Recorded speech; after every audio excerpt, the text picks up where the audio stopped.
The iconic family mural of Ban Ban's kindergarten is the spirit of the facility. At first glance, it might seem that the family mural showcases 6 different characters. But what if I told you that there are actually 7? A blue creature that looks eerily similar to the red one that it's hidden under.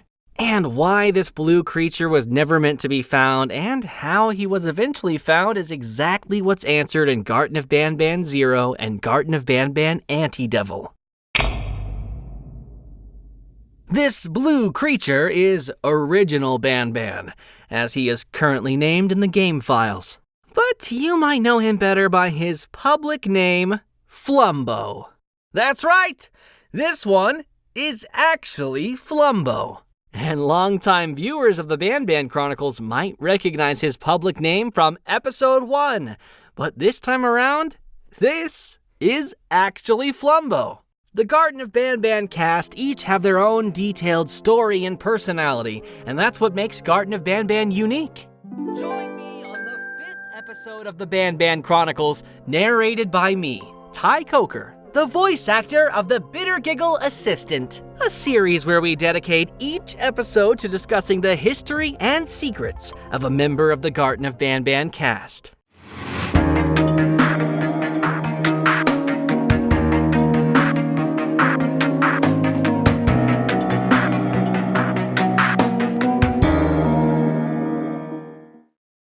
The main storyline of Garten of Ban Ban Anti-Devil revolved around the intense rivalry between Ban Ban and Flumbo. 2 characters that, while physically very similar, differ significantly on every other scale.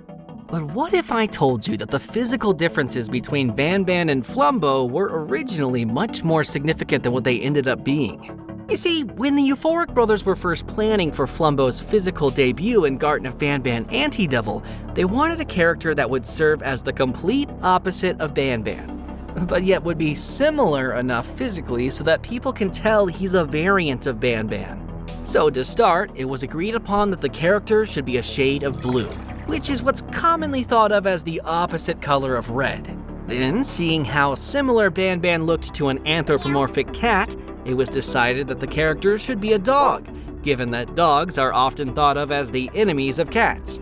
And just like that, the first design of Flumbo was created, a blue dog version of the red Ban Ban we know and love. What's on screen right now is seriously what Flumbo was going to look like as saved in the project files, not some interpretation created later based on some loose description. He had the same physique as Ban Ban, as well as his iconic smile and tongue. Did anyone else ever feel like Ban Ban should be talking like this the whole time? Was that get annoying? His shade of blue was later made to be lighter so his facial features are clearer, and was then given a singular party hat to match the party hats of the red Ban Ban. Although his party hat had a color scheme of white, blue, green, and yellow, whereas the original Ban Ban's hats are light blue, white, gold, and dark pink. However, after the design was finished, it really felt like it shifted too far from Ban Ban's original design, which was not the goal. And so the character was restored back to being a cat, banishing Dog Ban into the dark realm of unused character designs. And for a while, Flumbo was literally just a blue version of Ban Ban that even wore 2 hats, just like red Ban Ban. Sometime later, his hats were taken away, and a variety of different accessories were tested on him to see what looked cool and interesting. Things like different eyes, eyebrows, mouth designs, colors, and more were all given to Flumbo at one point. If Flumbo is the main character of the cast, he needed to be the character that all the other cast members looked up to. And you know who others look up to? Superheroes! And that's exactly what Flumbo was originally going to look like. A superhero! He had 2 yellow gloves, 2 yellow boots, a wider smile than the red Ban Ban, a yellow beard, and yellow eyebrows. But he once again started to look a little too different from Ban Ban. So his boots were taken away, and then eventually his gloves too. leaving Flumbo the way we know him today. Naked. What do you think of these previous designs? Let us know in the comments below which one is your favorite. Dog Ban, Super Flumbo, Regular Flumbo, or one of the designs in between. If there's a fan favorite design, maybe it'll make some kind of comeback in the series. Not you, Dog Ban, you stay down there with Oscar. But what if I told you that's not everything related to Flumbo that was eventually scrapped or ended up unused? Much like all of the other characters, Flumbo 2 has unused voice lines. And there is one in particular that has a very interesting backstory. And this particular line is Flumbo's laugh. Take a listen. This laugh was intended to play after Flumbo grabs you and jumps off Syringen's balcony with you, because at this particular scene, Flumbo still thinks you're playing hide and seek. As far as he knew, this was all a game. This laugh was taken out so far into development of Garten of Banban Anti-Devil that there's versions of it in every language that dubbing is available in. So English, French, Spanish, Portuguese, Russian, Korean, Japanese, and German.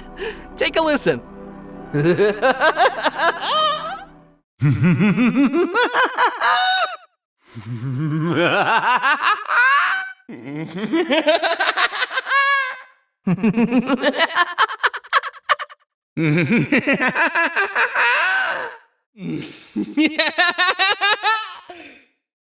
Flumbo has so many scrapped and unused properties to the point where the character's name itself was also once unused. If you had watched the first episode of the Banban Chronicles, which revolved around Banban himself, then you already know that Banban's name was originally planned to be Flumbo.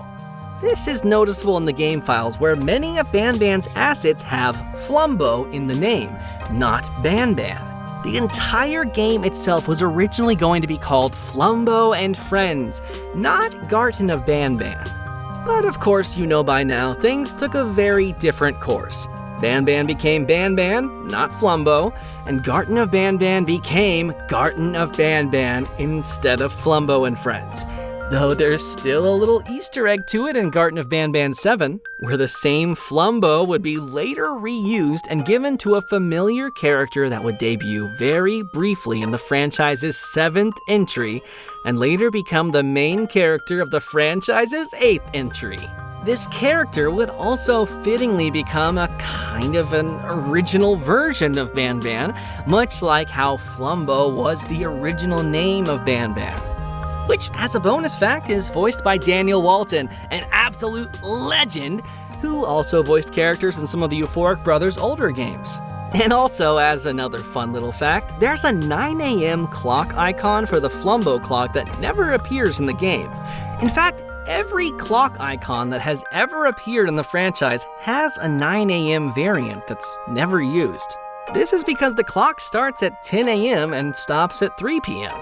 But what if I told you that these aren't the only things related to Flumbo that were scrapped or unused?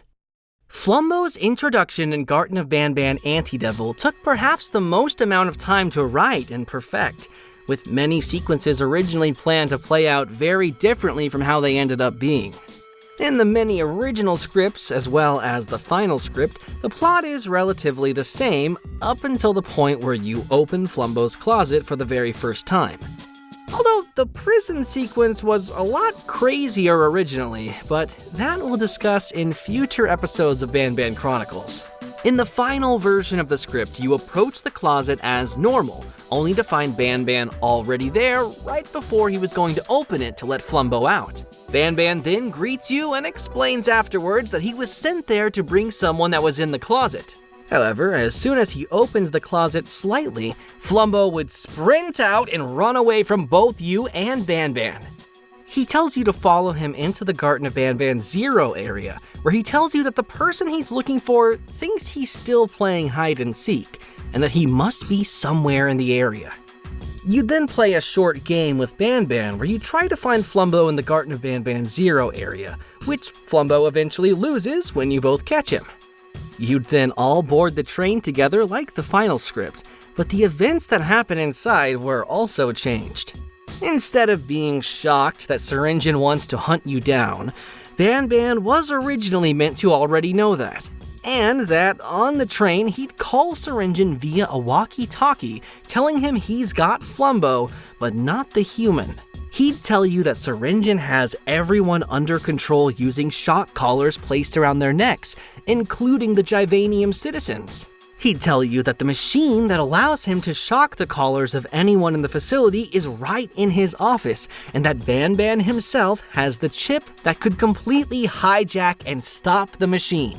And that he himself can't go back with it because he'll get searched, and if they find it, he'll be caught. So he gives it to the player and tells them to meet back with him in the tower using the back door. Sound familiar? The player would then be dropped off at the old clinic and then have to make their way through, similar to the final version of the script. Although the sequence of the old clinic itself too was also changed quite a bit, but that's for another video. The player would make their way into the tower, up the elevator, plant the chip where Banban wanted it, and then enter Syringin's office to find Flumbo strapped to a bed. Once again, similar to the final version of the script. Flumbo is freed, Syringin discovers that Flumbo is freed, then Flumbo grabs you and you both jump off the balcony together to find yourself awakening in the Givanium village. And although there are many other things that were changed from the original scripts and the final script, that will need to be discussed in later episodes. This is all we can share in this episode regarding Flumbo's involvement, as not to spoil too much of the future episodes. For example, the fact that a very familiar character was meant to appear in Garten of Banban Anti-Devil and play a major role, but never did, as to save his reappearance for a later game. Or the fact that the remote was not originally meant to shoot electricity and instead do something completely different, but just as cool. But wait, what's that cute little Banban plushie doing here? Stay tuned for the next episode of the Banban Chronicles, where the secrets and history of another character will be revealed. Comment down below which character you want to learn more about next, and keep on flumboing! That doesn't work as well. Keep on Banbanning!